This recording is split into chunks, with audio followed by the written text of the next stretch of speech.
Teeth grinding is not a bad habit, it's your brain trying to save your life.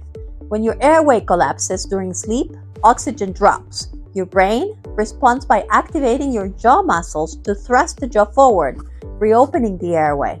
That grinding motion is a survival reflex, not stress or personality.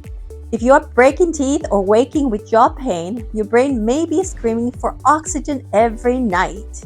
I'm Dr. Amparo David from the TMJ and Sleep Therapy Center of New England. Follow us. Your body's asking for help.